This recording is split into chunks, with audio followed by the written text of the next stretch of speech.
In many ways, climate change and energy issues and things have just dropped out of sight. What people are really concerned about now is their pension funds, their stock portfolios, their jobs. And so we might think, well, we've moved on to a different topic. We're not going to be thinking about climate change and energy and the issues that everybody's discussed today for quite a while. But what I want to do, at least in part of my presentation today, is explain that actually the financial issues are very similar in some respects to the energy and climate issues. That there's a parallel, there's a commonality here that's profoundly important. And one of the first things that we have to do in making the kind of transition to a new world that everybody's been talking about today is to change our perception of the way the world works. So I'm going to start with that, and I'm going to just dive in and introduce 3 quick quotations about the financial crisis. The first is from a gentleman who is rapidly becoming the villain of this piece, Alan Greenspan, where he said in 2004, not only have individual financial institutions become less vulnerable as a result of financial innovation to shocks from underlying risk factors, but also the financial system as a whole has become more resilient. More recently, on September the 20th, a couple of other points of view. This from Byron Wien, Chief Investment Strategist at Paycut Capital in the International Herald Tribune on September the 20th. The degree of complexity in international finance is so great, the products are new and untested and the operations are now global. This is long-term capital on steroids. You might recall the long-term capital incident. It was 1998. When we seemed to have a brush with global financial disaster. Now we are in the midst of a global financial disaster. And this quotation from Joe Nocera in the New York Times on the same day, nobody understands who owes what to whom or whether they have the ability to pay. Counterparties have become afraid to trade with each other. Sovereign wealth funds are no longer willing to supply badly needed capital because they no longer know what they are investing in. The crisis continues because nobody knows what anything is worth. You simply cannot have a functioning market under such circumstances. Now, I think these last 2 quotations, much more than the Greenspan quotation, reflect some really fundamental truths about the situation we face. In the world in general, not just in terms of our environmental challenges. And I want to try to capture that by making this contrast between machines and complex systems.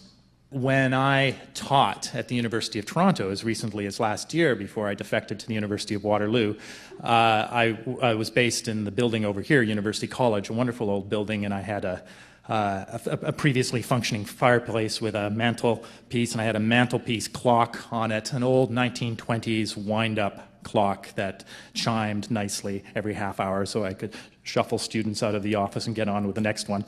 And when I was explaining this distinction between machines and complex systems, I would take that clock into the classroom and I would put it on the table and I'd say, you can take this thing apart and you can understand all its pieces. Now, I think there's been a widespread perception in our dealings with the world around us, whether we're dealing with social systems or natural systems, that the world around us is composed of machines like that can be broken down into the pieces, that can be analyzed precisely, where you understand exactly how the pieces fit together, and you can predict and manage their behavior very precisely. But actually, the world around us is composed of complex systems. And one of the really big mistakes in this financial crisis, and we may be just about to make it in our dealings with the same mistake in our dealings with the climate and energy problems we face. The really big mistake is to assume the world was a machine when actually it was a complex system. Because a lot of these financial managers, the derivatives traders and the bond traders and the investment bankers have used very fancy mathematical models developed at my wonderful graduate institution, MIT, by people like physicists that give them very precise answers about the risk and the probabilities associated and the costs and benefits of various investment strategies. And they were absolutely sure that they knew the answers and that they could estimate these things very precisely. And in the process, because they were so confident, they built this enormous edifice of credit in the world. And it turns out that they actually didn't know what they were doing after all. Machines can be taken apart, and they can be fully understood, just like I was talking about in terms of that clock. They exhibit normal or equilibrium patterns of behavior. We know when a clock is working effectively and properly, just the way we know when your car engine is working properly or effectively.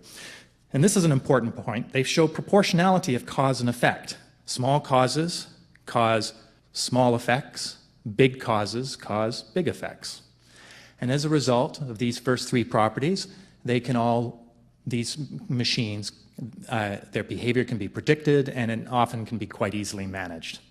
Now, complex systems are very different. They exhibit properties that are more than the sum of their parts. In fact, you add all the pieces together and things start happening that you couldn't have anticipated even with a complete knowledge of all the component pieces. That's what philosophers now call emergent properties. They can flip from one pattern of behavior to another. They have multiple equilibria. And in fact, the flip that we've just seen in the world financial system from a stable state to a highly turbulent state is exactly the kind of thing that is very common in complex systems. They show disproportionality of cause and effect. Small causes can sometimes cause huge changes in the system, and sometimes sometimes big causes can cause no change at all, or very little change in the system. And as a result of the characteristics that I've just identified, complex systems cannot be easily managed, and their behavior can't be easily predicted. So this means we're actually moving from a world of risk to a world of uncertainty. And this is one of the fundamental distinctions I want to make. And this is really one of the mistakes that was made by all of these financial boffins over the last 20 years, and really essentially by Alan Greenspan, who provided single-handedly a lot of the liquidity that allowed them to build up this enormous edifice of credit, very vulnerable edifice of credit. A world of uncertainty. Uncertainty is a situation that is often characterized by unknown unknowns. Now, you've heard this expression before. Donald Rumsfeld was not one of my most favorite secretaries of defense in the United States, but he did say one very smart thing. And interestingly enough, it was something that he was completely ridiculed for by the mainstream media. He talked about the Iraqi theater and he said, we have known knowns, we have known unknowns, and we have unknown unknowns, and we're in a situation of unknown unknowns. We are ignorant of our ignorance. We don't even know what questions to ask. Now, this is a concept that's actually quite familiar to people in the military business, especially people who operate in combat. This was the concept coined by Karl von Clausewitz when he talked about the fog of war. Things happen that you can't expect all the time in military operations. In fact, military people, especially in the United States, have a term. They've shortened it, inevitably. They call it unk-unks. Unknown unknowns are unk-unks. Well, not only do we have a lot of unk-unks in the financial system right now, in fact, some of you may have seen what I've been writing in the Globe, and from all intents and purposes, we have a situation of unbounded uncertainty. We don't know where the toxicity ends in the global economy, which means that nobody can really trust anybody else. But we also have enormous unknown unknowns in our energy and climate systems. Now, I've talked a bit about uncertainty. There's one other thing I want to say about the nature of our climate problem in particular, which is what I'm going to focus on now. It's not only that what the future will be like in terms of our climate is highly uncertain. The system is also characterized by very significant lags, time lags. And the combination of uncertainty and time lags makes it very difficult, extremely difficult, to figure out what we should do. This is a graph from the Intergovernmental Panel on Climate Change showing warming scenarios for this coming century. This is from the latest report of the IPCC. Each one of these curves represents a scenario based on estimated carbon emissions. The green line represents, in many ways, what a lot of scientists would call modified business as usual. It's the A1B scenario. It shows warming of around 3 degrees Celsius by the end of this century. Just to put that in context, the total warming since the coldest period of the last ice age, 15,000 years ago, is only about 5 degrees Celsius. So this is a really substantial change in a very short period of time. Notice that in the first part of the century, it's not too bad. You know, you get maybe a degrees warming or so by 2020. That's something that most of us could cope with quite well. It might actually produce an improvement in life for a period of time in Canada. But it's our kids and our kids' kids that are going to pay the cost. And I use the expression that's sometimes used in baseball. This is like a pitch, a long, slow curve with a fast break at the end. It's very deceptive how serious the problem is until the last part of the century. Notice, too, what's said down the right-hand side of that graph. So the last time the temperature was 2 degrees Celsius above 1900 level was 130,000 years before the present. That was during the last period of time between glaciations. Sea levels were 4 to 6 meters higher then. The last time the temperature was 3 degrees above 1900 level, which is where we're going to be at the end of this century, according to this estimate, which is probably now a conservative estimate, was 30 million years before the present, and sea levels were 20 to 30 meters higher than they are today. Now, nobody's saying that we're going to have sea levels 20 to 30 meters higher by the end of this century. But they are saying, the climate scientists, that if we have a 3-degree warming by the end of this century, we will have likely committed ourselves at that point and future generations to sea level rises of tens of meters. This is where we are right now. This shows warming on the planet 2001 to 2007 relative to a base period from 1951 to 1980. You can see the scale across the bottom from -2 degrees to plus 2.3 degrees Celsius. It looks pretty scary. It depends how you color it. We can make it look less scary. But the key thing that I want to point out is there's a really pronounced warming in the Arctic. The Arctic is warming much faster than the rest of the planet. People say that Canada might benefit from climate change. Perhaps it will for a while. But in the medium to longer term, we've got to remember that because Canada is a northern country, it's going to warm twice as much, and it's going to warm twice as fast, and the ultimate magnitude of warming in this country will be twice as great as just about any other place in the world.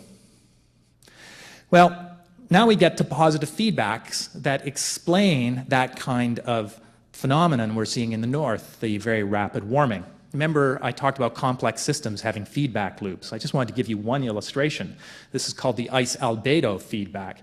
And you've probably heard about this. The ice melts because of global warming. It melts a bit in the north. In the Arctic basin, it opens up ocean water that is black to the sun. It absorbs a lot more solar radiation.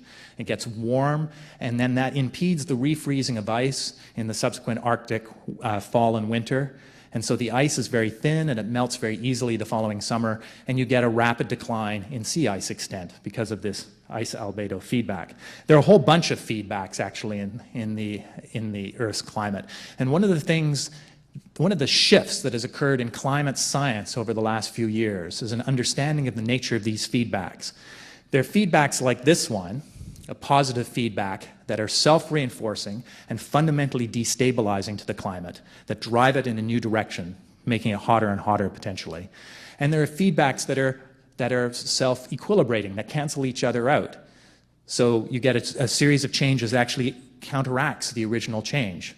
Those are called negative feedbacks. The key question for climate scientists has been the relative balance between positive and negative feedbacks. And what has been determined pretty clearly in the last few years is that positive feedbacks on balance are much more powerful than negative feedbacks in the Earth's climate. It turns out that relatively small changes in trace gases in the Earth's atmosphere, trace gases like carbon dioxide and methane, can produce enormous swings in the global climate because of these positive feedbacks.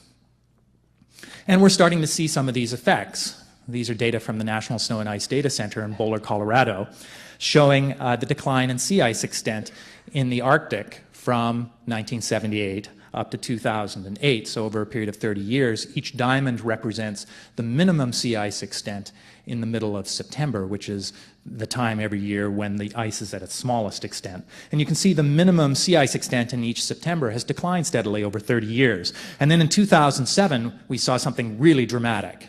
In fact, this was a real shocker for climate scientists. It put the Arctic 30 to 50 years ahead of model projections. We saw a sharp divergence downward off the trend line, and not much recovery this past year in 2008. We may actually be in the middle of the first nonlinear shift or flip in the global climate of a major feature of the global climate, which is the cryosphere, the system of ice in the north and south of the planet, as a result of human-induced global warming. And it may happen very fast. Within a period perhaps as little as a decade or 15 years, we may lose, at least during the summertime, most, if not all, of the ice in the Arctic. This is not actually about polar bears. I'm sad about the polar bears. And it's not about whether we're going to be able to get ships through the Northwest Passage or whether we're going to get into fights with the Russians over natural gas and oil in subsea drilling in the Arctic Basin. It's actually about the global climate. What's happening in the Arctic could have absolutely enormous consequences around the planet. You're taking an area that represents 9% of the surface area of the planet above the equator of the northern hemisphere, and you're turning it from an essentially reflective surface to, at least for a portion of the year, a largely absorptive surface, a surface that absorbs a lot of solar energy. And that will change the energy balance of the northern half of the planet in ways that climate scientists don't understand because of their uncertainty about the future. And here, just quickly, one of the things they're particularly concerned about is this circulation of the atmosphere, the three Hadley cells, in this case in the northern hemisphere, that move a lot of heat from the equator up to the pole. And one of the real concerns is that the polar cell could stop functioning properly. Because, as you can see, there's a downward arrow right at the North Pole. That means that air sinks there. It sinks because it's dense, it's cold and dense, and it's cold and dense because there's ice at the North Pole. If that ice is no longer there, the polar cell might break up. And the interface between the polar cell and the ferrule cell next to it is what determines the path of jet streams across the northern hemisphere. And the jet streams, in turn, determine storm tracks and precipitation patterns far away from the Arctic. This is about global food production. This is about the vulnerability of societies as far away as China to sudden shifts in rainfall patterns that may affect their ability to feed themselves. Now, that's the last graph I'm going to show you today, but it's very important and it really emphasizes this uncertainty point. And I'm just going to make a couple of quick comments about it before I get into what I think we can do in response to these challenges. What you're looking at here across the bottom is temperature range from -1 to +8 degrees Celsius. And on the vertical axis, you're looking at a probability scale. We don't have to go into what the numbers mean. Just the higher the number, the higher the probability. And you're looking at a series of superimposed bell curves. Each bell curve represents a distribution of probabilities that has been produced by a climate model run many times over and over again using the carbon emissions for, if you see, for the orange bell curves for 2020 to 2029, from the A2 scenario, which you see in the bottom right-hand corner. So this is the A2 scenario's carbon emissions from the IPCC fed into a climate model which is then run over and over again. And the climate models produce this probability distribution of what the temperature is likely to be in 2020 to 2029. And then they've superimposed all of these bell curves from different climate models. And you can see for 2020 to 2029, there is pretty good convergence around an average of about 0.8 degrees Celsius warming during that period of time. And the bell curves aren't very, very squat. They're quite tall. And that looks like we've got fair agreement on what's going to happen.